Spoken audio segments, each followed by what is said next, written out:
Nombre de créatures d'épouvantes pullulent, bien loin de la surface, comme ce vampire des abysses, qui vit à près de 1000 mètres de profondeur, dans une obscurité quasi totale. Ce calmar possède une cape semblable à celle d'un vampire, et c'est à cela qu'il doit son surnom. Dans les profondeurs de l'océan, il ne peut pas utiliser d'encre pour se défendre. Cet animal a donc développé une tactique inhabituelle. Il se met à luire légèrement pour effrayer ses prédateurs. Si cette tactique échoue, le vampire des abysses peut retourner son corps comme un gant, révélant de petites épines. Son nom scientifique de Vampirotetis infernalis se traduit littéralement par « calmar, vampire des enfers ». Mais en dépit de son aspect terrifiant, c'est une créature marine parmi les plus inoffensives. La créature que nous venons d'évoquer ne venait pas de l'espace, mais cet objet-ci en revient très certainement. Avant que SpaceX ne se mette à concevoir des fusées réutilisables, la NASA se contentait simplement de larguer les anciennes après avoir propulsé ses astronautes dans l'espace, la plupart du temps au-dessus d'un océan ou d'un désert. En 2012, une expédition financée par Jeff Bezos s'est mise en quête de la fusée d'Apollo 11. On est parvenu à la retrouver au moyen de sonar, mais elle était dans un état déplorable. Elle gisait au fond de l'océan, non loin du site prévu. L'équipe est néanmoins parvenue à sauver l'un des moteurs et à en reconstruire deux. La cité perdue la plus célèbre est bien évidemment l'Atlantide, mais hélas, nous ne l'avons toujours pas découverte. Cependant, la cité de Thonis Héracléon n'était également qu'un mythe jusqu'à ce qu'un pilote britannique aperçoive quelque chose qui ressemblait à une ville engloutie en survolant la mer Méditerranée. Il l'a signalé, et 60 ans plus tard, une équipe de plongeurs s'y est rendue. Ils ont été stupéfaits de découvrir une cité tout entière sous les eaux. Elle regorgeait d'artefacts qui pourraient nous en dire long sur l'histoire de ces lieux. Aujourd'hui, c'est l'un des sites archéologiques sous-marins les plus prisés au monde. On pense que c'est la montée des mers qui aurait entraîné toute la ville sous les flots. Le Titanic a coulé en 1912 et son épave n'a été officiellement retrouvée que 74 ans plus tard. Mais en réalité, c'est un pêcheur qui aurait découvert le Titanic 8 ans plus tôt, alors qu'il pêchait dans l'océan Atlantique. Il remontait ses filets quand il a vu qu'une tête y était coincée. Fort heureusement, ce n'était que la tête d'une poupée. Des années plus tard, bien après le décès du pêcheur, son fils a fini par revendre cette poupée à une collectionneuse. Après de nombreuses recherches sur chaque personne qui possédait un jouet en porcelaine à bord du Titanic, elle a enfin retrouvé sa propriétaire. Une certaine Eva Hart se trouvait à bord et avait avec elle une poupée.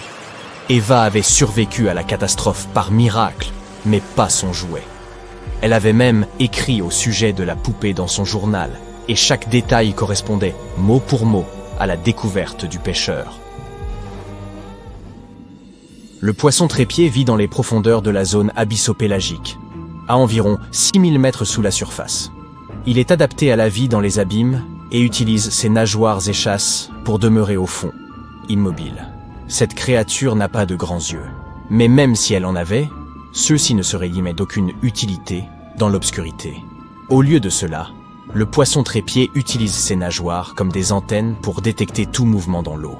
Cette créature n'a pas beaucoup de chance en ce qui concerne sa vie amoureuse. Elle a donc dû développer des tactiques uniques pour se reproduire. C'est ainsi que ces poissons sont devenus hermaphrodites. L'étrange créature suivante est le poisson lézard. Sa grande bouche est bardée de dents tranchantes comme des lames de rasoir et surplombée de grands yeux globuleux qu'il utilise pour la chasse. Tout cela rend l'animal proprement terrifiant. Le poisson lézard vit à une profondeur d'environ 3300 mètres, dans la zone bathypélagique où aucune lumière ne filtre.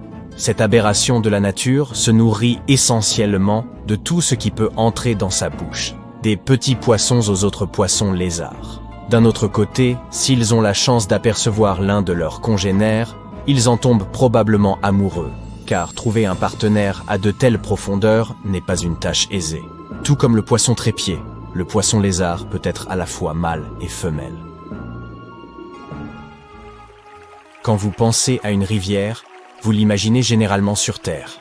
Cependant, la nature peut parfois se montrer imprévisible, et elle a créé une rivière qui coule sous l'océan au large de la Californie.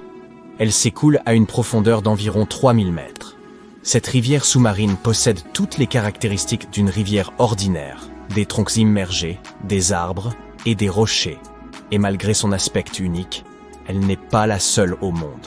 Il y en a aussi une en Amazonie, ainsi qu'au Groenland. Une créature terrifiante a été découverte près des côtes d'Angola par un véhicule télécommandé. On dirait qu'elle n'a ni tête ni corps. Elle se trouvait à une profondeur d'environ 1300 mètres sous la surface. Après avoir effectué quelques recherches, les scientifiques en ont conclu qu'il ne s'agissait pas d'une créature de science-fiction. C'était juste un amas de siphonophores agglutinés ensemble. En 2015, un homme plongeait au large de Cesare lorsque quelque chose de brillant a attiré son attention. Il a tendu la main, s'en est saisi et s'est rendu compte qu'il s'agissait d'une pièce d'or. Après cela, il a examiné le fond marin et s'est aperçu qu'il y en avait encore davantage. Il a signalé sa découverte aux autorités locales, qui en ont conclu qu'il avait mis la main sur un ancien trésor arabe.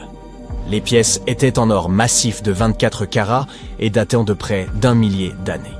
Mais en raison de la salinité et de la température idéale de l'eau, elles semblaient comme neuves. Ces pièces provenaient de la cargaison d'un navire qui avait été pris dans une tempête et avait malheureusement coulé. L'une des choses les plus étranges jamais découvertes a été retrouvée dans la mer Baltique. C'est une curiosité qui semble avoir été conçue par une civilisation extraterrestre. Ce sont des chercheurs suédois qui sont tombés dessus et ils n'avaient pratiquement aucune idée de ce que c'était. Il leur a fallu demander l'avis de nombreux autres scientifiques. Lorsque vous regardez cette formation d'en haut, elle mesure 60 mètres de long et ressemble à s'y méprendre à un vaisseau spatial écrasé. Il est difficile de croire qu'il s'agisse d'une formation naturelle.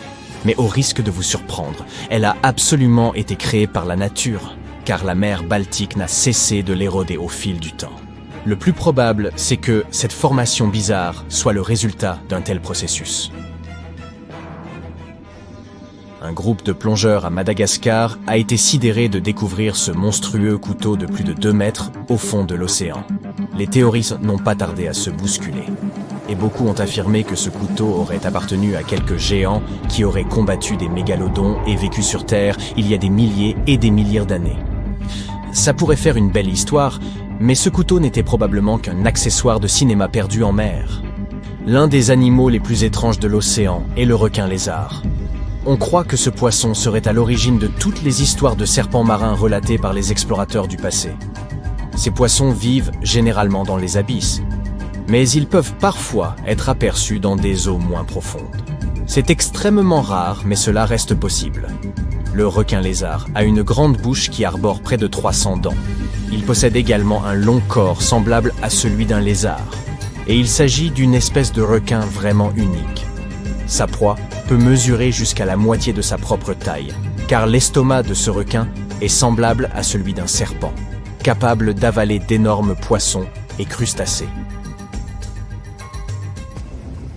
Apercevoir quelques vers de terre dans votre jardin n'est pas bien grave, mais après avoir vu un ver de 8 mètres de long dans l'océan, vous risquez de mouiller encore un peu plus votre combinaison de plongée. Un tel ver est extrêmement rare, et il est complètement inoffensif pour les humains. Car en réalité ce n'est pas un ver géant. Il s'agit d'un amas de zooïdes collés ensemble dans une formation semblable à un ver. Ils ne nourrissent généralement de plancton, de bactéries, et d'autres petites choses qui peuvent être glanées dans l'océan. La chose la plus effrayante dans l'océan et qui soit 100% réelle est probablement le Magna Pinna, ou calmar araignée. Il peut être trouvé à une profondeur folle de plus de 6000 mètres sous la surface. Ce monstre ressemble à une sorte de Slenderman sous-marin, mais c'est juste un calmar avec de très longs tentacules, capable d'atteindre une taille terrifiante de 2,50 mètres. Cet animal n'a été observé qu'en de rares occasions. Et en gros, nous ne savons pas grand-chose au sujet de cette créature pour le moment. Le Texas abrite certains des animaux les plus étranges, les plus effrayants et les plus insolites dont tu aies jamais entendu parler. Cela peut paraître surprenant, mais cet état regorge de créatures que tu ne verras pratiquement jamais ailleurs. Jetons donc un coup d'œil aux plus étonnantes d'entre elles. Cette magnifique bête d'un bleu éclatant est appelée le dragon de mer bleue. Malgré ce nom impressionnant, cette créature est en fait minuscule. Elle n'est généralement pas plus grosse qu'un raisin. Tu peux le trouver sur la plage ou flottant à côté de toi dans l'eau. Mais n'oublie pas une chose. Aussi jolie que soit cette petite limace, ne la touche jamais. Un touriste a repéré quelques-uns de ces jolis dragons sur le rivage de l'île Mustang. Il s'est approché de l'un d'eux pour le filmer. Heureusement, il l'a remis à l'eau avant qu'il ne puisse le piquer. Sinon, cela aurait pu mal se terminer, car le dragon bleu des mers est venimeux. Malgré leur taille minuscule, leur piqûre peut être très puissante. Tout cela à cause de leur régime alimentaire. Leur plat préféré est la galère portugaise. Une méduse dont le venin est suffisant pour paralyser les petits poissons et les crustacés. Les dragons bleus utilisent d'abord du mucus pour neutraliser les fameuses cellules urticantes de la méduse. Ensuite, ils volent ces cellules dans les tentacules de la galère portugaise, les stockent et les concentrent dans leur propre tissu. Elles libèrent ensuite ces cellules urticantes au contact, ce qui rend leur piqûre plus puissante, voire pire que celle de la galère portugaise elle-même. Ces créatures impressionnantes sont également extrêmement sournoises. Même si leur apparence est pour le moins éclatante, elles sont des grands maîtres du déguisement. En effet, cette couleur bleu vif se trouve en fait sur leur ventre. Lorsqu'elles flottent sur le dos, elles se fondent dans l'eau. Quant à leur dos, il est gris pour camoufler ces animaux sur le fond marin. Et maintenant, un fait amusant. Un groupe de petits dragons flottant ensemble s'appelle une flotte bleue. Autre info. Les dragons bleus pondent normalement une série d'environ 16 œufs, qui mettent quelques 3 jours à éclore pour devenir des larves. Les dragons de mer bleue atteignent rarement le rivage. Ils ont un corps mou, et lorsque les animaux traversent enfin la zone de déferlement et sont déposés sur le rivage, ils sont déjà en morceaux. Mais attention, même dans ce cas, le venin contenu dans leur corps ne se dissipe pas. Mais bien sûr, les dragons de mer bleue ne sont pas les seuls animaux insolites qui peuplent le Texas. Regarde donc cette créature cauchemardesque, vénéneuse, visqueuse et quasiment immortelle. Je te présente le ver marteau. Et le pire ? Il se cache peut-être dans ton jardin pendant que tu regardes cette vidéo. Tu peux facilement reconnaître ce ver à sa tête effrayante en forme de pic. Il ne ressemble à aucun autre invertébré que tu connaisses, ni à aucune autre créature.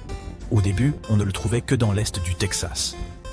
Mais par la suite, les chercheurs ont repéré ces créatures qui font froid dans le dos dans le nord, le centre et le sud du Texas, c'est-à-dire partout sauf dans les zones arides de l'ouest du Texas. L'un des aspects les plus terrifiants de ce ver est sans doute sa longueur. Cette créature peut atteindre une longueur de 30 cm. Heureusement, de tels géants ne sont pas très courants. La plupart des vers à tête de marteau ne mesurent que 15 cm. Au Texas, on peut rencontrer 2 espèces de ces vers, toutes deux dotées d'une bande sombre au milieu. La plus grande de ces 2 espèces se nourrit de vers de terre, ce qui constitue un problème important. Tu sais peut-être que les vers de terre jouent un rôle important dans le maintien d'un sol riche en minéraux et globalement sain. S'ils disparaissent, les plantes de ces régions ne recevront pas les nutriments dont elles ont besoin. Même pour les humains et les animaux domestiques, rencontrer un ver marteau n'est pas non plus une expérience des plus agréables. Les marteaux sont les seuls invertébrés terrestres qui sécrètent une neurotoxine très dangereuse, la même que celle produite par les poissons globes. Grâce à la taille du corps humain, toucher un ver marteau ne te fera pas trop mal. Mais il peut quand même provoquer des picotements dans la main, voire l'engourdir. C'est beaucoup plus dangereux pour les animaux domestiques. Il est arrivé que des chiens mangent des vers à tête marteau et se sentent malades toute la journée. Il est intéressant de noter que ces vers sont originaires d'Asie du Sud-Est. Mais ils ont dû apprendre à faire de l'autostop puisque, au début des années 1990, on les trouvait déjà aux États-Unis. Garde à l'esprit que si tu veux te débarrasser d'un ver marteau, ce qui est la meilleure chose à faire, la pire idée est de le couper avec une pelle. En effet, les vers se reproduisent en se découpant en 2. Ainsi, en le coupant, tu multiplies en fait la population de vers, en transformant un ver en 2. C'est la raison pour laquelle les requins marteaux sont parfois décrits comme immortels.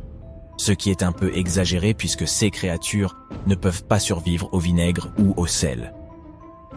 Même si tu es à l'abri du ver marteau dans l'ouest du Texas, cela ne veut pas dire que tu ne risques pas de rencontrer un autre animal dangereux, comme le pisse-vinaigre. Ces creatures sont également connues sous le nom de uropiges. Et ce ne sont pas de vrais crustacés. Ce sont des arachnides. Qui l'aurait cru? Quoi qu'il en soit, ces bestioles à 8 pattes ont une morsure vraiment désagréable. Mais ce n'est pas ce qu'il y a de pire. Ce sorte de homard terrestre, prépare-toi, pulvérisent avec leur queue de l'acide à 85%, semblable à du vinaigre. La plupart du temps, elles le font pour se protéger. Mais c'est tout de même un geste peu amical, n'est-ce pas? Une langouste peut également pincer un doigt qui s'est approché trop près avec ses grosses excroissances buccales. À la base de leur abdomen, les pisse-vinaigres ont une longue queue en forme de fouet. C'est pourquoi ces arachnides sont souvent appelés whip-scorpions, bien qu'ils ne soient pas apparentés aux scorpions et qu'ils n'aient pas de dents. Les pluies d'été attirent ces arachnides hors de leur terrier à la recherche de nourriture et d'amour. Heureusement, les experts affirment que ces fausses langoustes ne sont pas toxiques pour l'homme, mais elles risquent fort de faire un peu de mal avec leurs grandes pinces qu'elles utilisent pour capturer les insectes. Les pisse-vinaigres peuvent être considérés comme utiles car ils mangent des mille-pattes, des grillons, des scorpions et des cafards. Ils chassent en détectant les vibrations de leur proie à l'aide de leurs longues pattes avant. Comme ces bestioles préfèrent sortir à la nuit tombée, il est peu probable que tu en vois une à la lumière du jour. Mais si tu tombes sur l'une d'entre elles, regarde-la bien. S'il s'agit d'une femelle, il se peut qu'elle porte 7 petits sur son dos. Maintenant, imagine que nous sommes au milieu du printemps et que tu te promènes au milieu des fleurs et de la verdure. Soudain, tu aperçois quelque chose d'extrêmement bizarre sur le sol. L'animal a l'air mignon, duveteux et doux. L'envie de le toucher est irrésistible. Mais attention, la piqûre de la chenille velue peut être très dangereuse. Il s'agit de la chenille de Monsieur Opercularis. Il existe plusieurs espèces de chenilles urticantes au Texas. La chenille de la taie, la chenille de la limace du chêne épineux, la chenille de la selle et la chenille de la teigne de Io. Le fait de toucher l'une d'entre elles peut avoir des conséquences désagréables. Si tu as touché cette jolie chose velue dans le parc, tu ressentiras probablement une sensation de brûlure et développeras une éruption cutanée qui va te gratter. Dans le pire des cas, tu devras même te rendre aux urgences. Le principal problème est que les gens réagissent très différemment aux toxines des chenilles. Certaines personnes peuvent développer des réactions plus graves que d'autres. En outre, la gravité des conséquences dépend également de l'épaisseur de la peau dans la zone touchée. Dans la plupart des cas, les sensations désagréables et l'éruption cutanée disparaissent en quelques heures ou parfois en quelques jours. Le bon côté des choses, c'est que ces chenilles se transforment ensuite en papillons de nuit et en papillons qui contribuent à la pollinisation des fleurs et des arbres. Se débarrasser de ces bestioles n'est pas un bon service à rendre à sa région. Les spécialistes sont convaincus que la rencontre avec une chenille urticante n'entraînera rien de grave si l'on garde à l'esprit la règle suivante. Si une chenille a l'air floue, ne la touchez pas. Et la meilleure solution pour faire face à ces créatures est d'éduquer les gens sur ce que sont ces chenilles, à quoi elles ressemblent et pourquoi il est dangereux de les toucher avec des mains non protégées. Accroche-toi bien, mon ami. Ces internautes sont tombés sur des choses effrayantes dans la vraie vie, mais je suppose que tu ne veux pas t'approcher de ces photos. Imagine que tu embarques dans un énorme Boeing et que tu es prêt à décoller. C'est la première fois que tu prends l'avion. Tu as peur, mais les gens te répètent que c'est sans danger. Tu réussis à te convaincre que tout va bien se passer jusqu'à ce que le pilote prenne la parole pour te donner des nouvelles inquiétantes. Bonjour à tous. Notre volume a été annulé pour des raisons de sécurité. Il semble qu'un nuage d'abeilles plane à proximité de l'une de nos ailes, et nous devrons les retirer avant le décollage. Je dois dire que c'est une première. Quant à moi, j'aimerais bien quitter l'avion, s'il vous plaît. Supposons que tu prennes toujours le chemin le plus long pour aller travailler. C'est l'un des moments de la journée que tu préfères, car tu peux profiter d'une promenade paisible, entourée d'un paysage magnifique. Tu traverses un étang boueux, comme tu en as l'habitude quand tu remarques quelque chose d'étrange. Que diable cela peut-il bien être? Apparemment, il s'agit d'une colonie de vers rougeâtres qui vivent tranquillement. Je crois que mon estomac s'est légèrement retourné. As-tu déjà fait un voyage autour du monde avec ton sac à dos? Si c'est le cas, alors tu t'es probablement inquiété d'une chose et d'une seule, les punaises de lit. Lorsque l'on arrive dans une nouvelle auberge de jeunesse, on vérifie généralement le matelas. Le pire est de dormir dans un lit rempli de ces petites créatures. puis de devoir laver tous ses vêtements le lendemain matin afin de ne pas les transmettre à d'autres établissements. Il me semble qu'une punaise de lit et un scarabée de science-fiction se sont battus dans le lit de cette personne, et voilà ce qu'il en est resté. Blague à part, cela me fait penser au reste d'un insecte. Mais quel insecte? Je n'en ai aucune idée. Je dirais à cette femme, et à tous les propriétaires d'auberges, d'utiliser une sorte de protège-matelas, pour que les routards du monde entier cessent de se préoccuper de ces minuscules créatures. Tu viens de gagner un voyage tout compris à Hawaï. Ah, les plages de sable blanc et les incroyables couchers de soleil. Tu es heureux de quitter ton hôtel de luxe et de faire de longues promenades sur la plage. Mais attends, qu'est-ce que c'est? On dirait qu'un homard s'est débarrassé de sa queue et que les restes flottent tranquillement sur le sable. Mais selon les experts, il ne s'agit pas d'un homard. Les homards ne se débarrassent pas seulement de leur queue. Il s'agit plutôt d'une sorte d'isopode. Les isopodes sont des crustacés qui se situent entre la crevette et le homard. C'est pourquoi tu pensais qu'il s'agissait d'un homard, hein? Ils ressemblent aussi à des roly-poly géants. Sais-tu ce que c'est?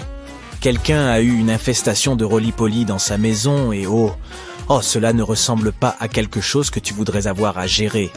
Imagine que tu passes tes journées à chasser ces minuscules créatures partout dans tes meubles.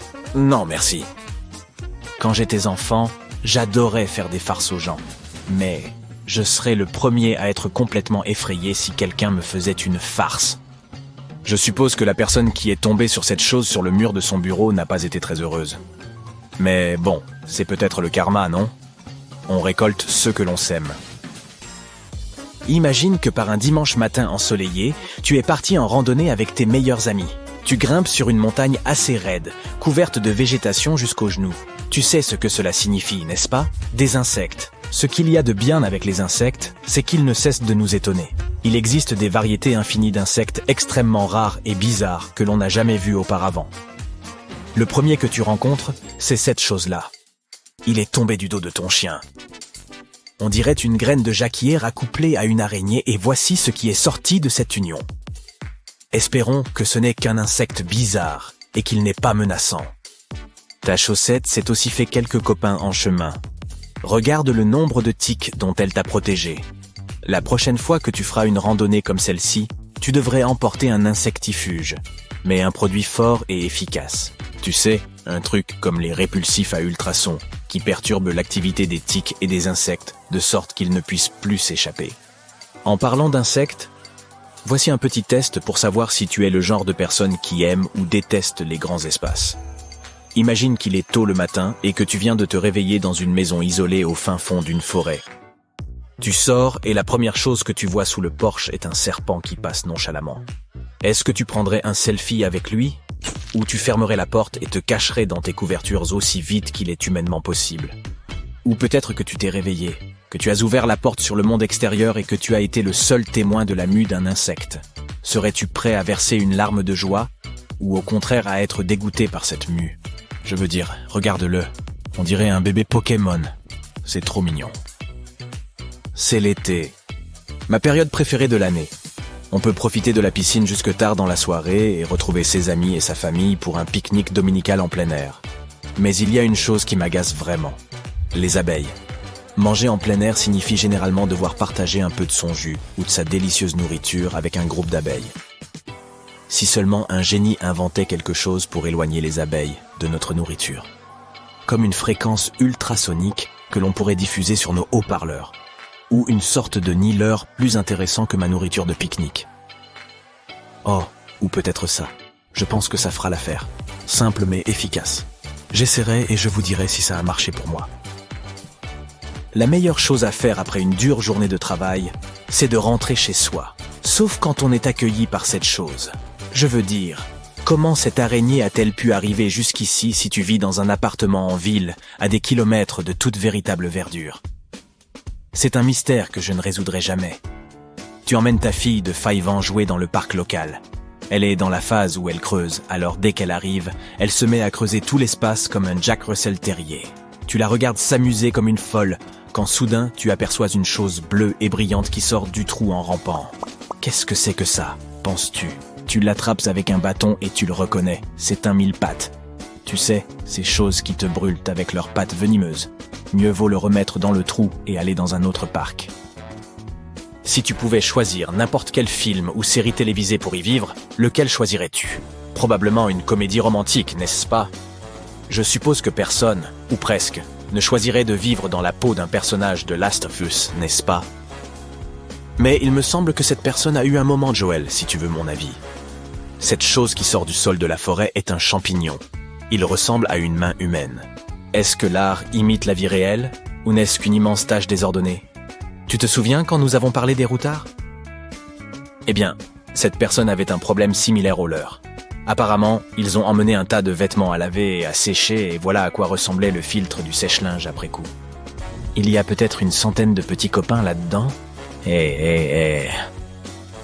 Par curiosité, sais-tu pourquoi on les appelle punaises de lit si elles se cachent sur le sol et non sur ton lit? Elles rampent jusqu'au lit de quelqu'un pendant la nuit parce qu'elles sentent les émissions de dioxyde de carbone, c'est-à-dire qu'elles sentent ta respiration. Si ce n'est pas une intrigue de film d'horreur, je ne sais pas ce que c'est. Par où commencer? Je dirais que cette pièce est en fait un accessoire d'un film de Tim Burton qui s'est perdu et a fini dans ton panier de légumes. C'est censé être un igname. Mais il a la forme de la main du Grinch s'il était blanc au lieu d'être vert. Oh là là. Dans mes rêves les plus fous, je n'aurais pas pu inventer tout ça. Voici un poisson ordinaire. Et voici un poisson qui était censé devenir un humain. Mais ce n'est pas arrivé, et ce n'est pas parce qu'il n'est pas sorti de l'océan. Le second poisson a des yeux plus intelligents, mais il n'y a pratiquement aucune différence entre eux. Et c'est pourquoi... Oh, et vous voyez cette silhouette dans l'ombre. Ce gros monstre hideux est l'un des personnages clés de cette histoire, et il déteste les poissons intelligents. Mais je vous en dirai plus tard. Le monde marin est donc un éternel combat pour la survie. Les grands et forts mangent les petits et faibles. Il y a 400 millions d'années, c'était pareil, mais à une échelle encore plus grande. De véritables monstres peuplaient l'océan. Des poissons reptiliens mangeaient de longs 1000 pattes. Certains poissons étaient couverts d'une coquille osseuse. D'autres avaient des dents comme des rasoirs. Du coup, certains des plus faibles sont allés vivre sur Terre pour survivre. D'autres simplement pour se nourrir ou par curiosité. Ainsi, selon la théorie de l'évolution, au cours des millions d'années suivantes, ces poissons ont commencé à avoir des membres et des poils, et à grimper aux arbres. Et vous savez ce qui s'est passé ensuite. Mais imaginons que rien n'ait obligé les poissons à rejoindre la terre ferme. Et si l'océan n'était pas si dangereux, qu'il y avait beaucoup d'algues et de phytoplancton et moins de requins, de la nourriture à volonté et pas d'ennemis, pourquoi les poissons quitteraient-ils cet endroit pour passer ensuite plusieurs millions d'années à se faire pousser des bras? Ils pourraient se détendre et rester dans l'eau. En s'approchant de la surface, ils verraient que ce n'est pas très hospitalier par ici. Vent violent, éclairs, pourquoi s'y risquer? Des millions d'années se sont écoulées, et les poissons sont toujours là. Des créatures plus dangereuses sont apparues, mais les poissons n'ont eu qu'à allonger leurs nageoires pour nager plus vite. D'autres ont fait pousser des plaques sur leur queue pour mieux se défendre. Mais d'une manière générale, les poissons sont restés comme ils étaient, il y a des millions d'années. Leur cerveau s'est développé. Ils ont appris à communiquer entre eux grâce à l'écholocation et au mouvement de leur queue et de leurs nageoires. Tout au long de la journée, les poissons nagent, cherchent de la nourriture, se multiplient et restent ensemble. Ils n'ont pas besoin d'évoluer. Voyons maintenant l'histoire de l'homme. Les poissons sont arrivés sur le rivage et des membres leur ont poussé. La lutte pour la survie a alors commencé. Certaines créatures sont devenues carnivores, d'autres herbivores. Certaines mangèrent de l'herbe, d'autres des fruits mûrs. Mais les branches étaient parfois relativement hautes. Au bout de quelques millions d'années, leurs membres se sont donc naturellement allongés. Ils se sont dressés sur leurs pattes arrière et ont fini par se mettre debout. Ces animaux anciens, les ancêtres des primates, ont appris à grimper aux arbres pour attraper des fruits. Puis certains se sont mis à utiliser des pierres pour casser les coquilles. D'autres lancèrent des bâtons dans les branches pour faire tomber les pommes mûres. Plus ces animaux apprenaient à se débrouiller, plus leur cerveau se développait. Les tigres à dents de sabre et d'autres monstres primitifs essayaient de manger les primates, mais en plus, les conditions météorologiques pouvaient être difficiles. Les singes ont donc commencé à se cacher dans des grottes et même à se fabriquer des abris avec des branches et des feuilles. Puis quelqu'un a un jour allumé un feu et tout a changé. Cela a entraîné la création de nouvelles connexions neuronales et donné naissance à la pensée abstraite. Les gens allumèrent des feux dans les grottes et regardèrent les flammes projeter des ombres sur les murs. Des images ont commencé à se former dans leur tête. Les ancêtres des hommes se sont alors mis à dessiner. Et ainsi, pas à pas, sur plusieurs millions d'années, ils ont évolué vers l'Homo sapiens. Bien sûr, personne ne sait exactement comment ça s'est passé, mais on peut supposer que l'évolution s'est déroulée comme ça. Le cerveau humain s'est développé grâce à la lutte pour la survie. Revenons maintenant à l'océan et à ses poissons. Ils peuvent se déplacer d'un côté à l'autre, de haut en bas, et leur nourriture n'est jamais placée trop haut pour eux. Elle flotte partout autour d'eux. Les poissons ont le sang froid, ils ne gèlent donc pas. Ils n'ont pas besoin de se cacher de la pluie ou de quoi que ce soit d'autre. Ils n'ont donc pas besoin de construire des toits et des abris, ni d'allumer des feux. Pourtant, quelque chose change dans leur esprit.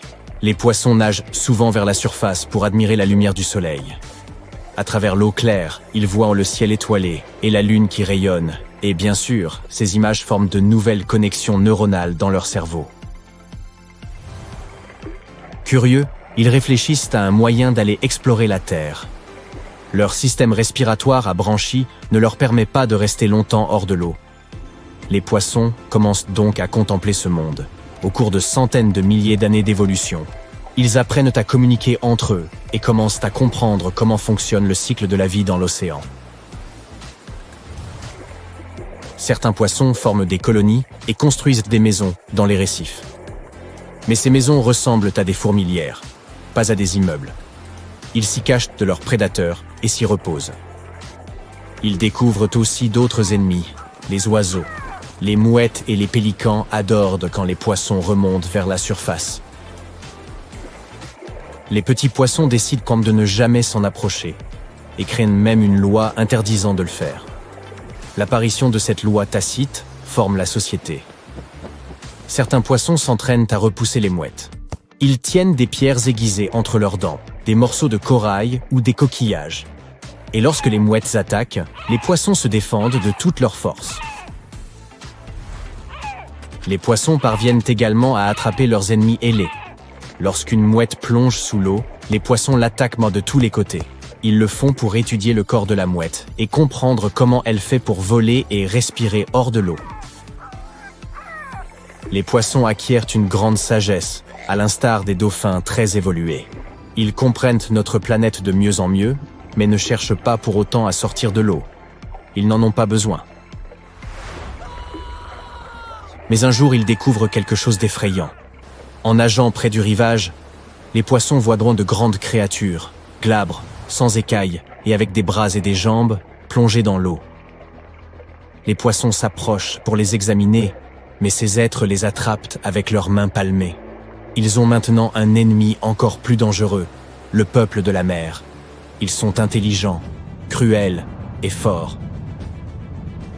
Pour comprendre ces créatures, retournons dans le monde réel et observons les phoques, les dauphins, les baleines et les morses. Tous ces animaux sont des mammifères, ce qui signifie que leur sang est chaud. Mais pourquoi sont-ils si différents des poissons? Les phoques et les otaries ont le même ancêtre que les chiens. Les lamantins et les éléphants ont des origines communes. Les baleines et les dauphins sont les versions marines des hippopotames et des bêtes à sabots. Il y a des centaines de millions d'années, les ancêtres de tous ces mammifères étaient des poissons à sang froid. Ils sont sortis de l'océan et ont commencé à explorer la Terre. Leur corps s'est transformé et leur sang s'est réchauffé. Mais certains ont choisi de ne pas s'éloigner de l'eau. Ceux qui ont quitté l'océan sont devenus des chiens, des ours et des éléphants. Et ceux qui sont restés près des océans sont devenus des mammifères marins. Ils n'ont pas exploré la terre ferme pour diverses raisons. Certains se sont cachés dans l'eau pour échapper à leurs ennemis. D'autres ne supportaient pas de rester longtemps au soleil. Ils se sont transformés en animaux à nageoires. Ils n'ont pas de branchies mais peuvent retenir leur souffle sous l'eau pendant plusieurs minutes. Imaginez maintenant si les primates arboricoles se rapprochèrent du rivage. Ils perdraient à leur fourrure, ils auraient des doigts palmés et leur corps se couvrirait d'une épaisse couche de graisse. Ils deviendraient intelligents, ce serait le peuple de la mer. Ils auraient un poids similaire à celui des ours polaires, en raison de leur graisse sous-cutanée. Tous les mammifères marins ont en effet besoin de beaucoup de graisse pour se protéger du froid. Et une grande quantité de graisse les rend agiles et rapides dans l'eau. Désormais, les poissons intelligents et pacifiques doivent se battre contre le cruel peuple de la mer. Mais qui sortira vainqueur de ce combat? Il nous faudra une autre vidéo pour le découvrir. Vous y voilà. Tandis que vous prenez place à bord de votre sous-marin, l'appréhension vous gagne. Vous vous apprêtez à plonger à plusieurs centaines de mètres pour explorer les abysses. Mais tant de choses pourraient mal tourner. Panne technique, pression écrasante, créatures marines d'épouvante et des bruits étranges. En effet, un bourdonnement énigmatique émane des profondeurs. Plus troublant encore, il ne semble se manifester qu'à l'aube et au crépuscule. Ce son pourrait jouer un rôle similaire à celui d'une cloche annonçant l'heure du repas, car il semble être lié au déplacement de vastes bancs de créatures marines en quête de nourriture. Mais cela reste encore une hypothèse. Grâce à des microphones sous-marins extrêmement sensibles, des chercheurs ont capté un bourdonnement de basse fréquence entre 200 et 1000 mètres de profondeur. Ce son, bien que perceptible, ne dépassait que de 3 à 6 décibels, le bruit de fond habituel de l'océan. À titre de comparaison, un chuchotement dans le calme d'une bibliothèque atteint environ 30 décibels. Ce phénomène acoustique se distinguait par une tonalité oscillant entre le bourdonnement et le ronronnement. Le plus intriguant, malgré leurs efforts, les scientifiques n'ont pas réussi à identifier avec certitude l'espèce à l'origine de ce son. L'origine de ce son se situe à une profondeur connue sous le nom de zone crépusculaire. Cet espace plongé dans l'obscurité est pauvre en nutriments et privé de lumière solaire indispensable à la photosynthèse. La faune qui y prospère dépend des particules organiques en suspension et des organismes morts tombant des couches supérieures. Malgré cette apparente austérité, la zone crépusculaire est loin d'être désertique. Une étude de 2015 suggère que jusqu'à 90% des poissons de la planète pourraient y résider, parmi lesquels de nombreuses espèces encore inconnues. Revenons à ce bruit énigmatique. Les chercheurs estiment qu'il pourrait être lié à la migration verticale de petites créatures marines, comme les poissons, les crevettes et les calmars. Ces animaux remontent vers la surface au crépuscule pour se nourrir de plancton, profitant de l'obscurité pour échapper aux prédateurs. À l'aube, ils replongent dans les profondeurs pour se cacher. Ce phénomène, l'un des plus vastes déplacements d'animaux sur Terre, mobilise chaque jour des milliards d'organismes. Les scientifiques supposent que ce bourdonnement accompagne cette migration, servant peut-être de moyen de communication ou de coordination. Il pourrait également signaler au groupe le moment propice pour remonter se nourrir. Si cette hypothèse se confirme, elle permettrait de mieux comprendre la vie dans les profondeurs abyssales. Longtemps considérée comme le royaume du silence, la zone crépusculaire pourrait en réalité abriter des interactions sociales et des comportements bien plus élaborés qu'on ne l'imaginait. Mais l'océan n'est pas le seul à produire des sons étranges. La Terre elle-même émet un bourdonnement incessant. Ce phénomène, inaudible à l'oreille humaine, n'a aucun lien avec les tremblements de terre. Il résulte de vibrations infimes et continues au sein de la croûte terrestre, si faibles qu'elles ne peuvent être détectées qu'à l'aide d'équipements spécialisés. Connue sous le nom d'oscillation libre, cette résonance, observée depuis longtemps par les scientifiques, a pu être enregistrée. Les séismes, en revanche, sont les mouvements du sol les plus perceptibles. D'après l'Institut d'études géologiques des États-Unis, la Terre en subit environ 5 millions chaque année. Parmi eux, seuls 100 000 sont assez puissants pour être ressentis, et une centaine provoquent des dégâts significatifs. Même lors des accalmies entre deux séismes, la Terre vibre en permanence sous l'effet de mouvements imperceptibles. Contrairement aux secousses brutales des tremblements de terre, ce bourdonnement est constant et régulier, résultant de l'activité microsismique. Les sismomètres, instruments mesurant les vibrations du sol, sont capables de capter ce phénomène partout sur Terre. Depuis des années, l'origine de ce bourdonnement fait débat parmi les chercheurs. Certains l'attribuaient aux vagues pénétrant profondément le fond marin, d'autres à la collision entre les vagues de surface. En 2015, il a été confirmé que ces deux mécanismes contribuaient à la vibration permanente de la planète. Si ce phénomène avait déjà été enregistré sur Terre, Les données sous-marines sont désormais bien plus précises et détaillées. Pour l'étudier, les scientifiques ont déployé des sismomètres au fond de l'océan Indien, près d'une île à l'est de Madagascar. Entre septembre 2012 et novembre 2013, 57 sismomètres autonomes ont ainsi été répartis sur une zone de 2000 km². Conçus pour atteindre le plancher océanique, ces appareils enregistrent les vibrations les plus infimes. Durant ces 11 mois d'études, les chercheurs ont filtré les interférences liées aux vagues et aux courants marins.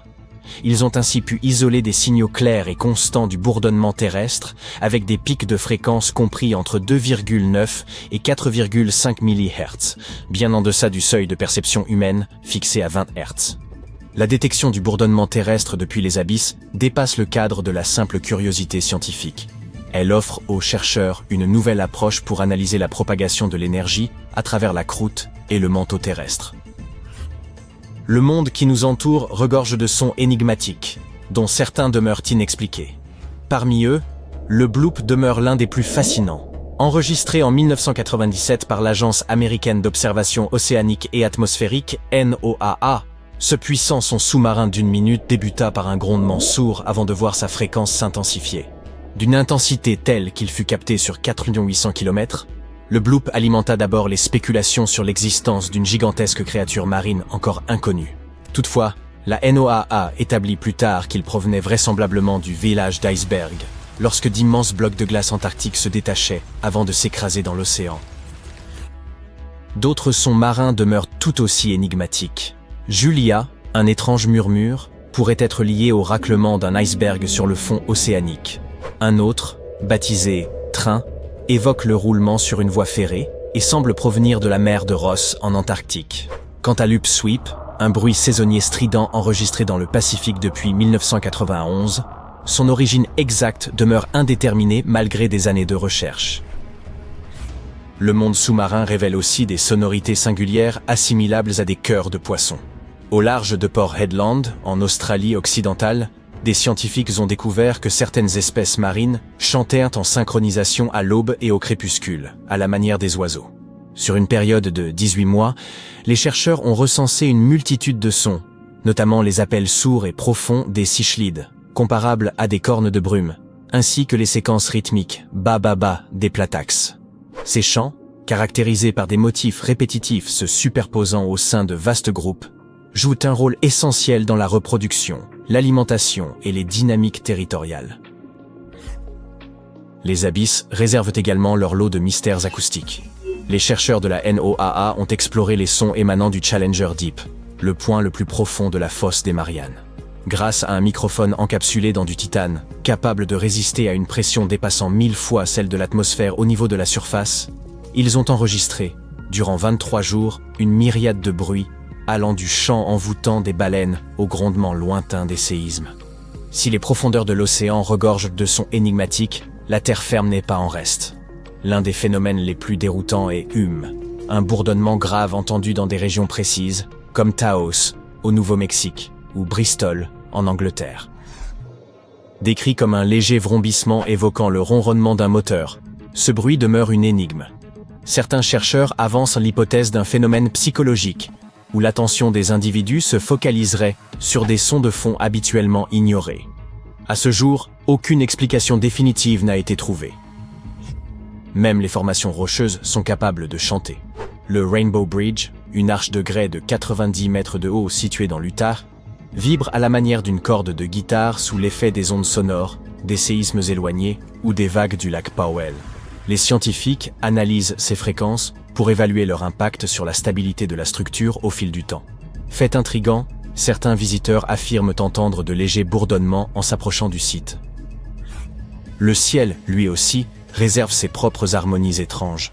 Depuis des siècles, les populations des régions polaires rapportent entendre des crépitements, des sifflements et des claquements accompagnant les aurores boréales. Un chercheur finlandais a réalisé les premiers enregistrements de ces sons et identifié leur origine, des décharges électriques dans la basse atmosphère, à environ 70 mètres du sol. Alimentées par des tempêtes magnétiques, ces charges produisent de faibles sons perceptibles lors des nuits claires et calmes. D'autres phénomènes naturels génèrent des sons aussi puissants qu'intrigants. Le frottement des icebergs sur le fond marin et l'activité volcanique sous-marine engendrent des grondements, des crépitements et des gémissements que les scientifiques analysent pour mieux comprendre les dynamiques glaciaires et géologiques. Quant à moi, je produis aussi mon lot de bruits étranges, mais c'est un sujet pour une autre vidéo, ou peut-être pour mon prochain bilan médical. Un véhicule sous-marin télécommandé, l'Okeanos Explorer, a découvert cette mystérieuse sphère dorée dans le golfe d'Alaska, à environ 3000 mètres de profondeur. Personne ne peut identifier précisément cet objet. Il s'agit d'une étrange structure d'un peu plus de 10 cm de diamètre, solidement ancrée à une roche. Au toucher, elle est lisse et douce, évoquant la texture de la peau. Un trou est visible à sa surface, comme si quelque chose s'en était échappé. Mais de quoi pourrait-il s'agir ? Les plongeurs ont récupéré cette sphère énigmatique dans l'océan Pacifique et l'ont rapportée au laboratoire. Ils se sont sentis comme au début d'un film d'horreur, convaincus que s'ils touchèrent cet objet, quelque chose allait leur bondir dessus. Cela aurait pu se produire s'ils l'avaient récupéré plus tôt. Le trou visible sur cet orbe suggère qu'un être vivant a tenté d'y entrer ou d'en sortir. C'est pour cette raison que les scientifiques émettent l'hypothèse qu'il s'agirait d'un œuf. Peut-être avons-nous découvert une nouvelle espèce, ou un stade de développement inconnu d'une espèce déjà répertoriée. Certaines créatures, comme les calmars, pondent effectivement leurs œufs au fond de l'océan. Si tel est le cas, ces animaux pourraient être d'une taille colossale, car cet œuf est particulièrement grand. Mais ce n'est peut-être pas un œuf. Ce pourrait tout aussi bien être une éponge. L'objet a été découvert entouré de coraux blancs, un environnement où les éponges vivent fréquemment. Quelques mois avant cette découverte, des scientifiques avaient déjà identifié plus de 5000 nouvelles espèces marines, dans une zone restreinte située entre Hawaï et le Mexique. Quant au golfe d'Alaska, il abrite 52 autres espèces, sans compter celles qu'il reste encore à découvrir. Il est donc possible que ce soit simplement une éponge encore inconnue, ou même un corail, voire une toute autre créature. Ce que les scientifiques savent avec certitude, c'est que cet objet est un organisme vivant. Ils prévoient de le transférer dans un laboratoire plus avancé, afin de réaliser des tests ADN pour en apprendre davantage. Et ce n'est certainement pas la première découverte effrayante issue des profondeurs océaniques. En 2013, 2 locomotives rares ont été découvertes sous près de 27 mètres d'eau, au large des côtes du New Jersey. Les scientifiques estiment que ces locomotives ont été perdues dans les années 1850. Pour des machines immergées depuis plus de 160 ans, elles sont remarquablement bien conservées. Malgré les couches de rouille et les bigorneaux, leurs cheminées sont encore visibles. Elles reposent à la verticale, comme prêtes à entrer en gare à tout moment. L'origine de ces locomotives demeure un mystère. Aucun document historique ne mentionne leur construction ou leur disparition, rendant leur découverte d'autant plus énigmatique. Ces locomotives à vapeur, extrêmement rares, pèsent environ 15 tonnes chacune et reposent à 8 km de Long Branch.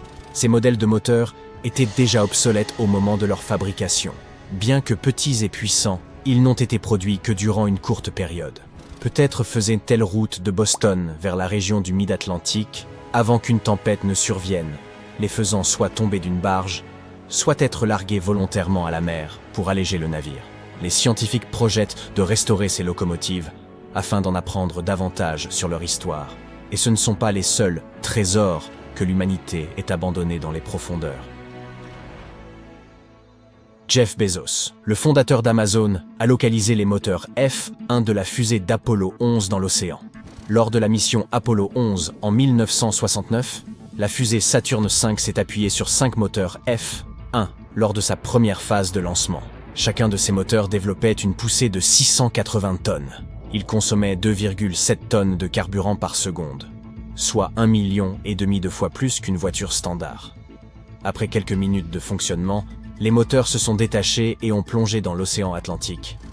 Inspiré par cette histoire, Jeff Bezos s'est lancé à la recherche de ces moteurs il y a environ 1 an.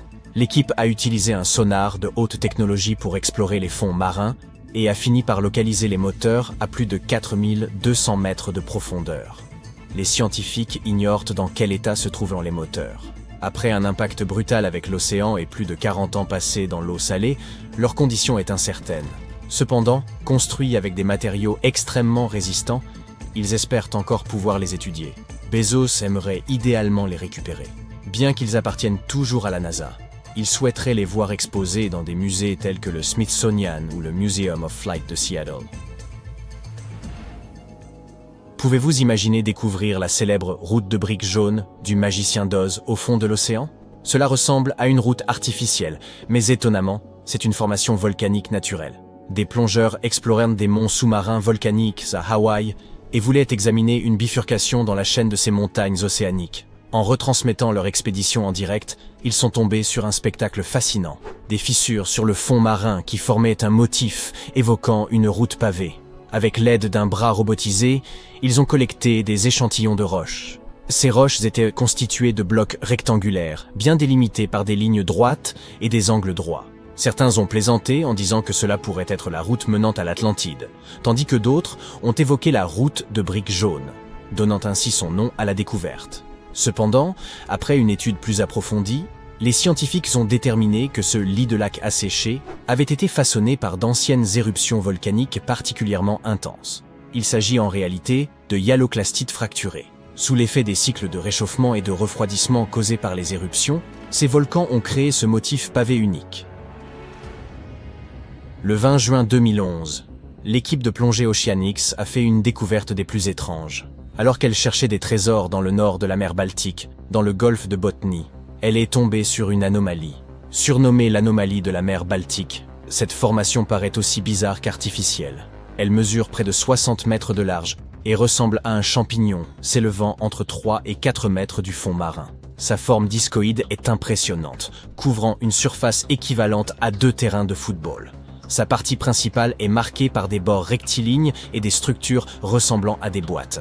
Sa surface supérieure présente des fissures remplies d'un matériau noir inconnu, mais étonnamment, cet objet n'est pas composé de métal. L'objet repose à environ 90 mètres de profondeur dans les eaux du Golfe, et le grand mystère reste de comprendre pourquoi il se trouve à cet endroit. Cette découverte a véritablement créé l'effervescence dans les médias.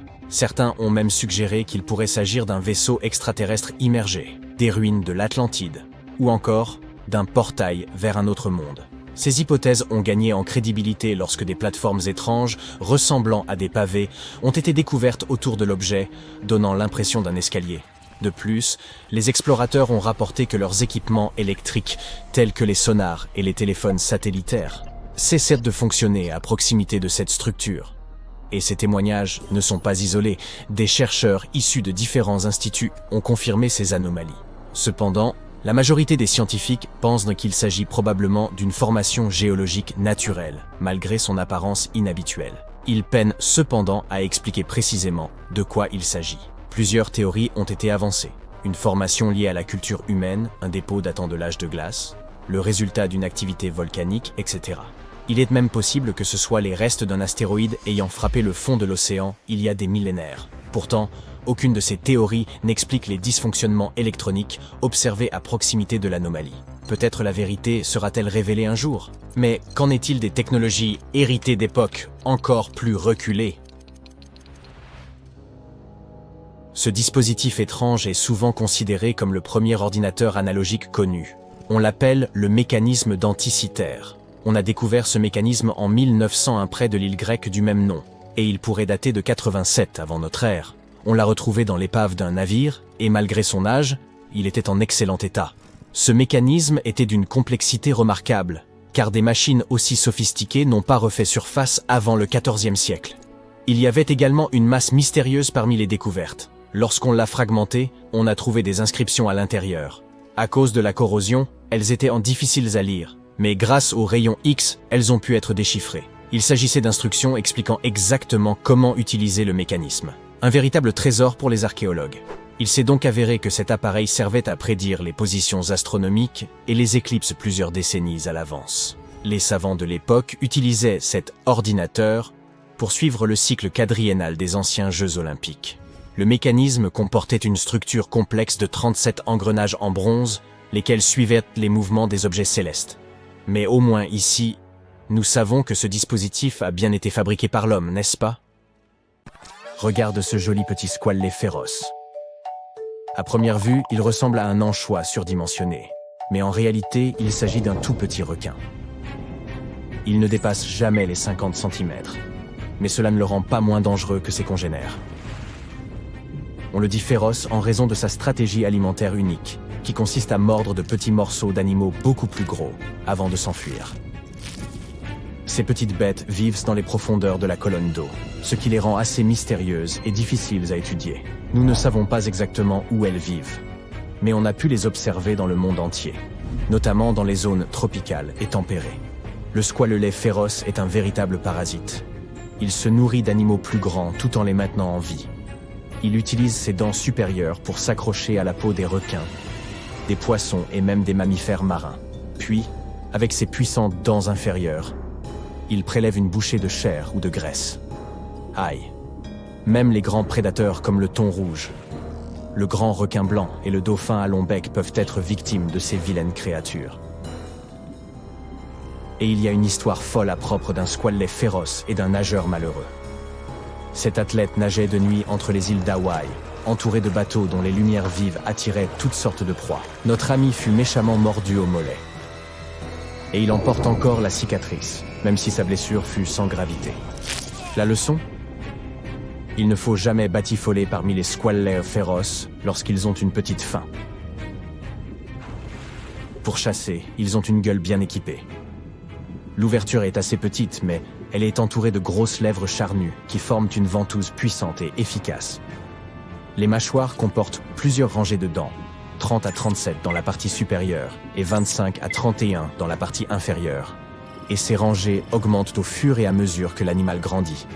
Les dents supérieures sont petites, étroites et très pointues. Les dents inférieures sont beaucoup plus grandes et plus larges. On dirait des couteaux et elles sont disposées de telle manière à former une espèce de scie. Comme tout requin, le squalelet féroce perd ses dents tout au long de sa vie. Mais la différence, c'est qu'il les avale. Les scientifiques pensent qu'il agit ainsi parce qu'il vit dans des eaux profondes, pauvres en nutriments, et qu'il cherche à recycler certains éléments importants pour son organisme, comme le calcium. Une toute nouvelle approche des compléments alimentaires.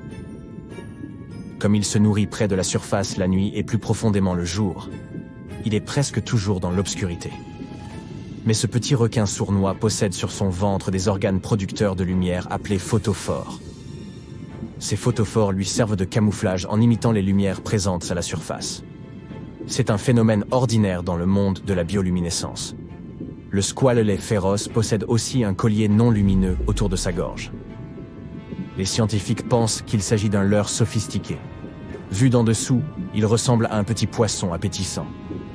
Imagine comme il doit paraître irrésistible pour tous ces requins affamés. Une telle invitation à dîner. Qui pourrait la refuser ?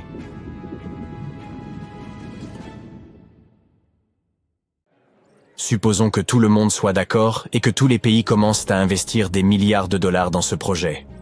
Celui de coloniser le fond des océans.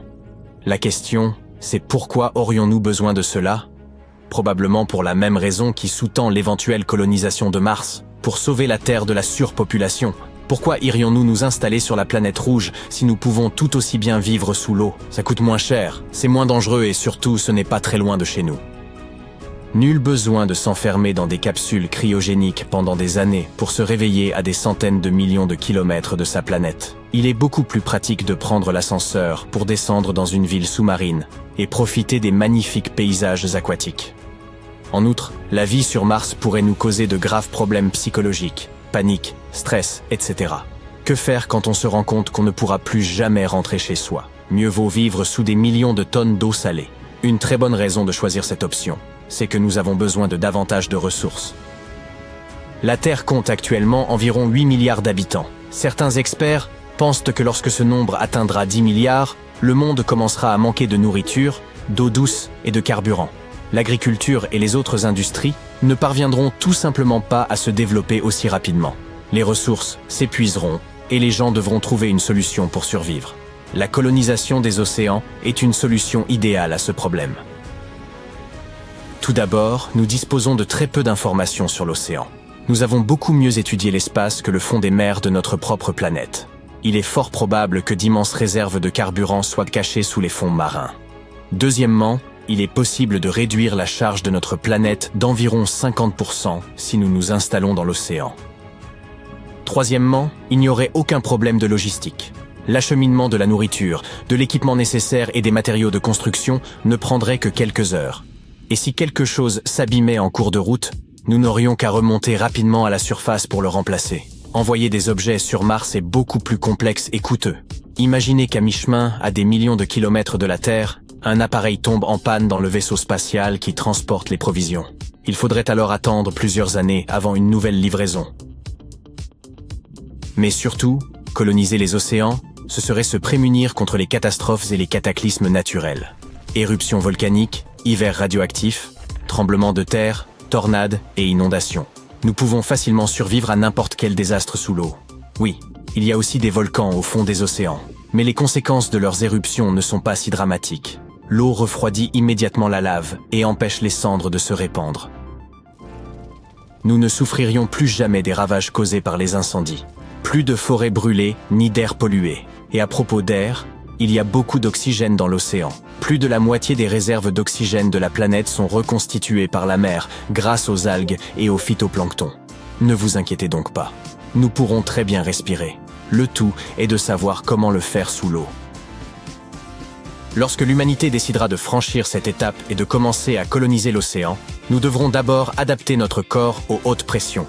C'est ce qu'on appelle la plongée à saturation.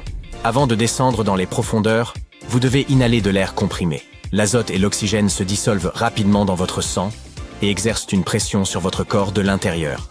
Dans le même temps, l'eau exerce une pression sur votre corps depuis l'extérieur. En termes simples, votre corps trouve un équilibre et vous ne vous sentez pas malade. Les plongeurs utilisent cette méthode lorsqu'ils explorent les fonds marins. Par conséquent, lorsque les hommes commenceront à coloniser l'océan, ils plongeront équipés de bouteilles d'air comprimé et de masques à oxygène. La règle principale est de remonter lentement à la surface. Vous devez attendre que l'air comprimé se dissipe complètement dans votre corps. Si vous remontez trop vite, vous ressentirez une pression intense à l'intérieur de votre corps.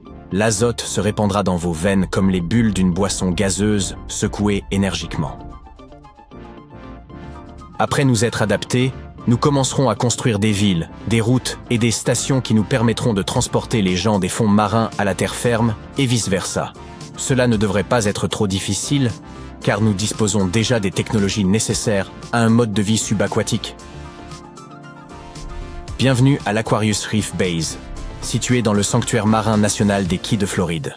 Il s'agit d'un petit laboratoire où 6 personnes peuvent vivre pendant 10 jours. Les scientifiques qui y travaillent étudient les récifs coralliens, les plantes marines et les poissons. Le laboratoire n'a pas l'air moderne. Il ressemble à un bathyscaphe rouillé, envahi de coquillages et d'autres objets sous-marins. Pour créer des bâtiments plus beaux, les gens auront besoin de nouvelles technologies de construction sous-marine. Imaginons donc que la colonisation mondiale ait commencé. Les ingénieurs utilisent des métaux inoxydables durables et d'autres matériaux capables de résister à de fortes pressions. À l'aide de monte-charge, ils descendent au fond de l'eau tout ce qui est nécessaire à la construction à grande échelle. Des stations, équipées de ce type de dispositif, apparaissent dans toutes les mers et tous les océans. Les ouvriers construisent, sur la terre ferme, d'immenses ouvrages sous-marins que de grands navires acheminent ensuite vers les stations. De là, on les descend, et des plongeurs aidés par des robots installent maisons et autres installations au fond de l'océan. Chaque bâtiment est une sorte de sous-marin géant avec de nombreux appartements. De l'intérieur, ils ont l'air ordinaires, à l'exception du paysage que l'on peut admirer depuis sa fenêtre. Pour réduire les émissions de déchets, les ingénieurs construisent dans chaque ville d'énormes capsules de traitement par haute pression. Mais les gens continuent à vouloir vivre près des côtes, afin de pouvoir avoir facilement accès à la terre ferme. Cela entraîne malheureusement des problèmes de pollution dans ces zones. On construit donc des tunnels reliant les stations à la terre. À l'intérieur, des trains à grande vitesse circulent. C'est un peu comme un métro sous-marin, mais beaucoup plus rapide que ceux que nous connaissons aujourd'hui. À présent, les gens peuvent s'éloigner des rivages et partent vivre dans un environnement plus propre. Une fois les grands travaux terminés, l'humanité peut commencer à vivre plus confortablement dans les villes sous-marines. Les scientifiques créent des filtres permettant de purifier rapidement l'eau de mer. Et tout le monde dispose d'un robinet qui prélève l'eau directement dans l'océan et la transforme en eau douce. Les constructeurs installent également des filtres capables d'extraire l'oxygène de l'eau.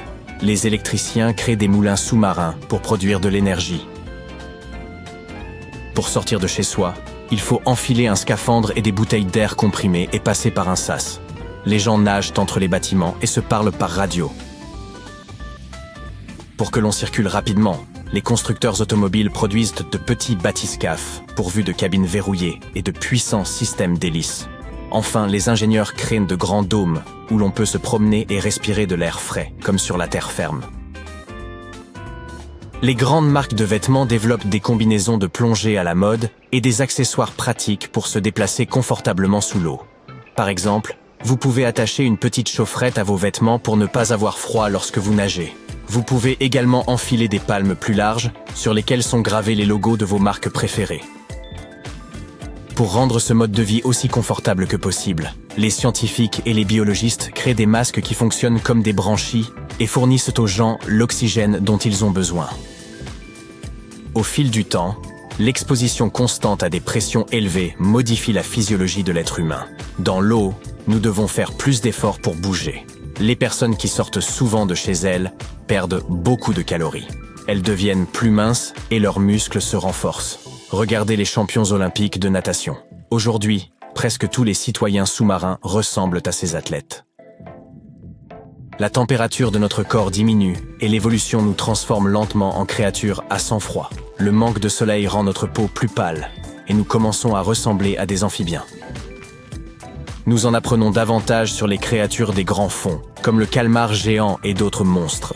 Presque chaque mois, les scientifiques découvrent de nouvelles espèces. Mais en même temps, de nombreuses espèces de poissons disparaissent à cause de l'activité humaine dans l'océan. L'extraction des ressources naturelles des fonds marins pollue fortement l'environnement aquatique.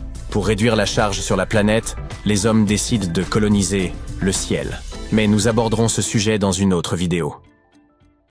Au cours des 30 dernières années, les scientifiques ont fait une incroyable découverte d'une nouvelle créature vivant profondément sous la surface de l'océan.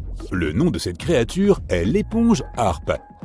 Si tu te demandes pourquoi il a fallu tant de temps pour découvrir cet animal, il faut savoir qu'il vit généralement à une profondeur d'environ 3400 mètres sous la surface de l'océan.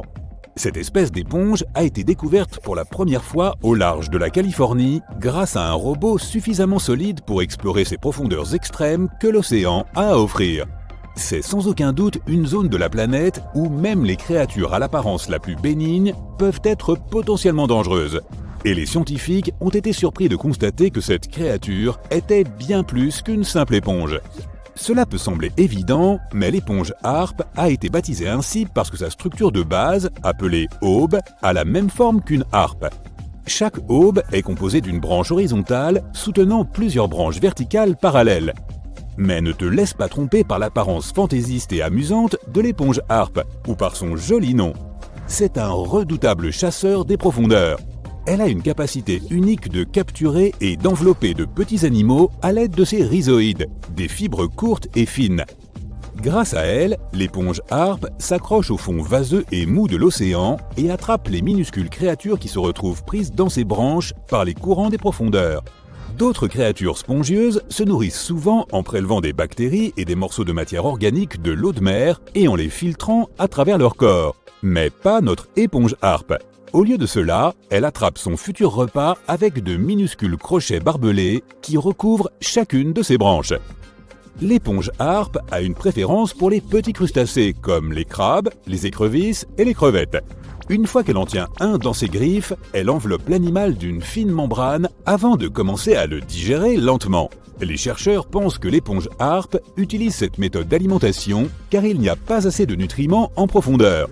Cela rend l'alimentation traditionnelle par filtrage des particules moins efficace. Les recherches ont montré que cette créature est encore en train d'évoluer. Les premières éponges harpes que les chercheurs ont trouvées n'avaient que 2 aubes. Mais plus tard, les scientifiques ont découvert d'autres spécimens qui avaient 6 aubes.